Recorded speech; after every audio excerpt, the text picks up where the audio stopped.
Hey, welcome back. In this video, we're going to talk about the event loop and we're going to cover async basics. First of all, we have to remember that the Node engine is essentially single-threaded and it's non-blocking. Now, those are technical terms. Let's talk about what each of those means. So we talk about single-threaded. The main JavaScript execution happens on a single thread. And this thread is responsible for executing the functions that are in the call stack and also the event loop. But there are certain JavaScript calls that necessarily require some time, and you don't want to block execution for those functions to return. A very common example is anything where you're going to request something from a disk or you're going to request something from the network. So when those calls happen, an asynchronous operation is initiated. Execution of those long-running tasks are moved to a background thread. And what that allows is the main foreground thread, the main loop, to never block. It's going to continue running. When that execution in that background thread completes, there will be a callback that will be placed upon the call stack, and the main thread will pick it up from there. So one of the interesting pieces of this is libuv. Let's go and open this up. There is an article here. And this article goes through what is libuv and its core features. And the core features are the ability to have this event loop,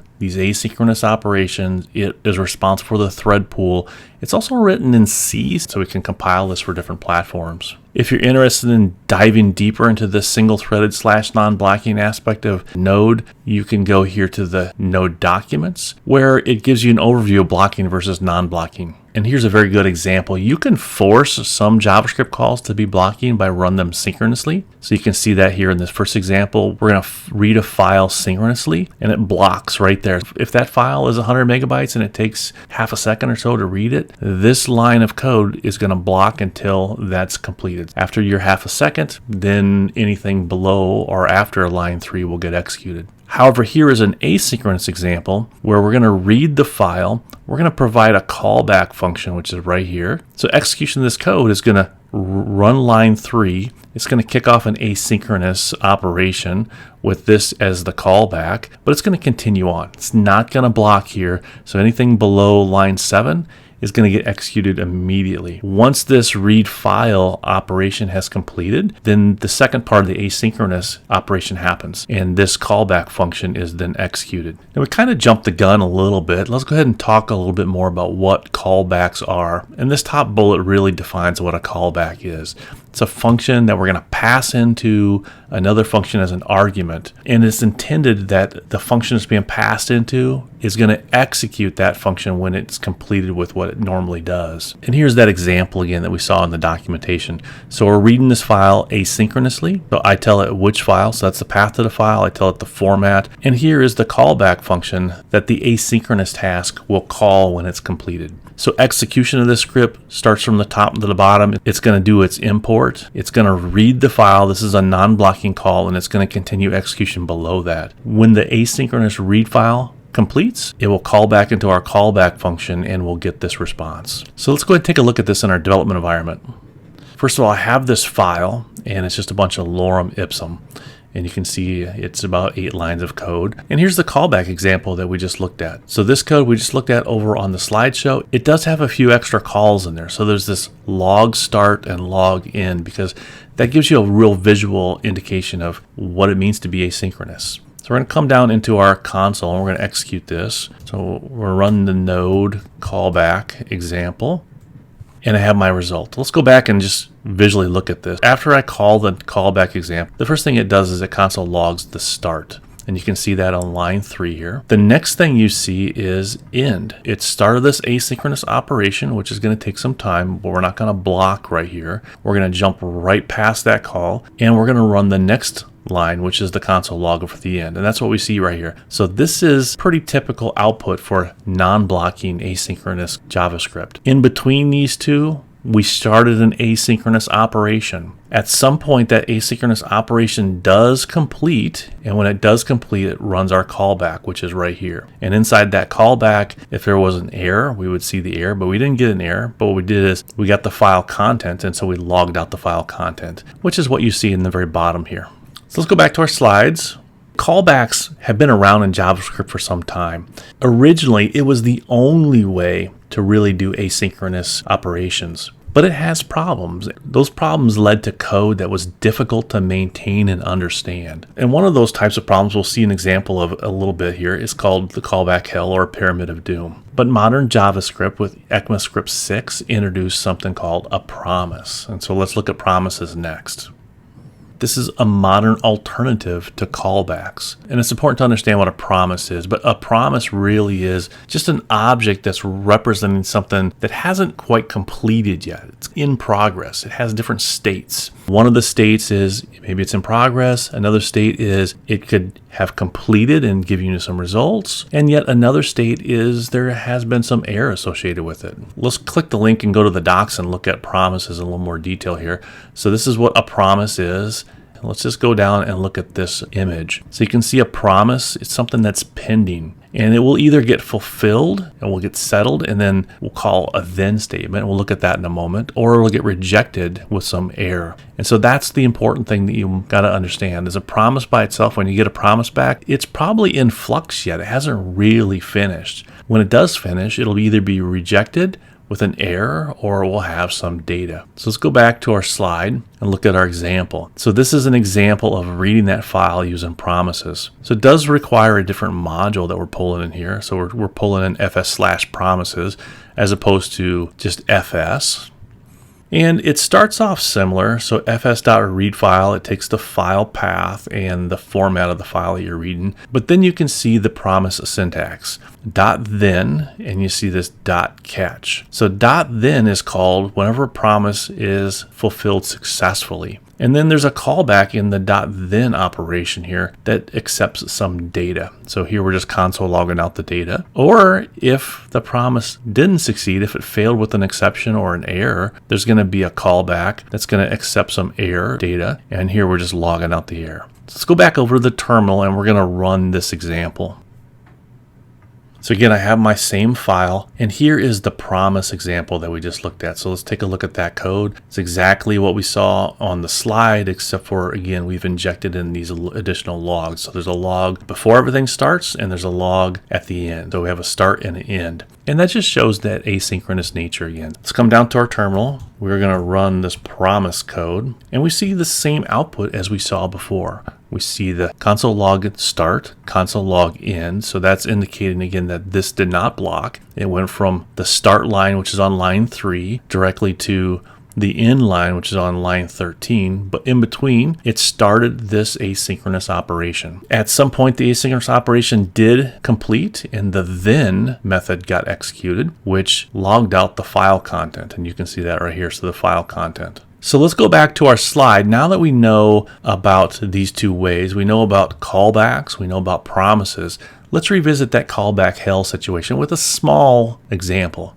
So in this case, we're going to talk about nested asynchronous calls. And what a nested call is I have a function that I'm going to call first and get some data. And I'm going to feed that data into my next function. So step 2 requires the data from step 1. And then I'm going to call yet another function. Step 3 requires the data from step 2 and maybe also from step 1. So this continues to build up. And a real example might be if you're going to fetch data from a database. You might, for example, call and fetch a user. If you get the user, then maybe you want to go fetch all of the invoices from that user. If you get the invoices from the user, maybe you want to reconcile those invoices. You can very quickly understand that this nesting happens in the real world. But here in this callback world, every one of these steps takes a callback. The steps that require data from previous steps accept that as a parameter also. And down here is when we're actually calling it. So we call step 1. If there's an error, we exit early. We're just going to log it and we exit early. If there's not an error, we're going to feed the results from step 1 into step 2. And we're going to do the same thing. If there's an error in step 2, we're going to exit early. Otherwise, we're going to take the results from step 2 and feed them into step 3. And again, we repeat. If there's an error, we're going to exit early. Otherwise, we're going to indicate that all the steps have been completed. And visually, you can see that these are being nested. So step 1 has step 2 inside of its function. Step 2 has step 3 inside of its function. Let's compare that to promises. Now, promises on the right-hand side, I have modified the methods a little bit. So here's step 1 with a promise. It's going to return a promise, and that's what makes it a promise. But the inside, this set timeout and step 1 completed is the same exact code that we had previously. The only difference is I've wrapped that code in a promise. So we're going to turn a promise. Step 2 does the same thing. Takes data from step 1, and I'm going to return a promise. Notice what's missing. There's no callback here. There's no callback here. And step 3 is the same thing. I'm taking that logic that's in that step and I've wrapped it in a promise. So let's go down and compare how we use these things now. And we saw callback hell and how it was nested here. Promises looks a little different. We don't have that nesting. And one of the benefits of a promise is they can be chained. And you can see that here. So I have .then is the callback after step 1 promise has completed. I get the results of this one, and I'm calling step 2 promise with those results. And then I'm chaining that. After step 2, I'm going to call step 3. And then I get the final link in this chain of this .then. Or if any error happens in any of these steps, I'm going to end up into this catch handler here. Let's go back over to our code and let's take a look at this in the development environment. Again, I have my file. Here are the 2 files we need to look at here. Here's the nested callbacks, and we'll look at this one first. It has all the different functions here at the top, and then it has the nested calls into step 1, step 2, step 3. So to run that, I use node, nested callbacks, and I hit enter, and you'll see it. Step 1 is completed. It completes step 2 eventually, and then there's step 3. And you saw that slight delay between the steps. I think this program for 1 second here, 800 milliseconds, and maybe like 500 milliseconds. But all the steps eventually did complete. So I clear this out. Let's take a look at the nested promises. It's the same thing we saw on the slide. So we've wrapped all the logic in a promise. We're returning a promise. And down here, I'm chaining my promises together. So let's run this one. We should get the same result. So step 1 completed, step 2, step 3, all the steps are completed. So whether you decide you want to use callbacks or promises, so it may depend upon the development environment that you're working in. If you're running an old code base where you have functions that require a callback, then you have to provide a callback. If you have an opportunity to upgrade those functions or wrap them in promises, that development may or may not be worth it. You have to make that decision as a developer. I would recommend, if you're writing brand new code, that you go ahead and write it the more modern approach. And the more modern approach provides another benefit, which we're going to get to next.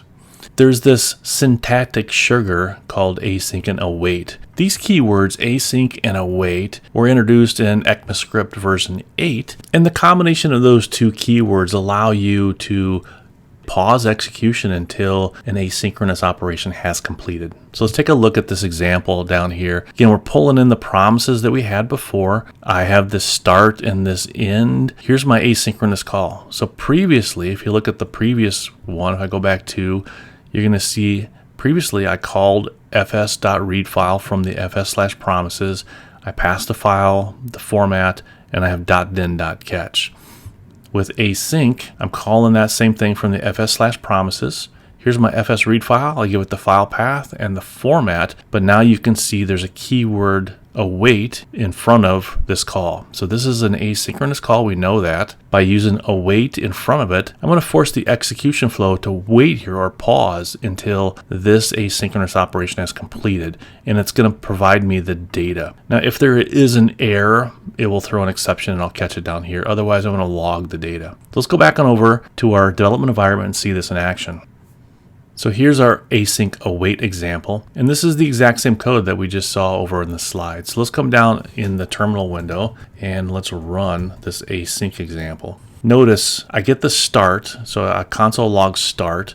I come down to line number 6 and execution has paused. So I don't get to the end right away. I pause, I wait for the data from the file, then I console log out that data, that file content, and then I eventually get down to the console log for end. And so now you can see that using the await keyword, I've essentially converted this asynchronous call into a synchronous call. And sometimes that simplifies our code flow or our business logic and makes our code more clear and maintainable. All right, so let's go back to our slides here. That's really it for this video. Just to summarize what we've looked at, Node never blocks the main thread. It has this main execution thread that's responsible for the stack and the event loop that doesn't get blocked. Asynchronous operations are put on threads in the background, and when those operations complete, there was two methods that we saw that we can handle the operation. Then we can either use callbacks or we can use promises. And then in addition, we saw that there was some syntactic sugar with async and await on top of those. And finally, if you're writing new code, I highly recommend that you take the more modern approach. Use promises, use async and await when you need to, and that'll keep your code more maintainable and cleaner and easier to read. Up next, we're going to take a look at the HTTP module in Node. This is the module that's going to allow us to build our web server. And so we'll take a look at that in the next episode. See you soon.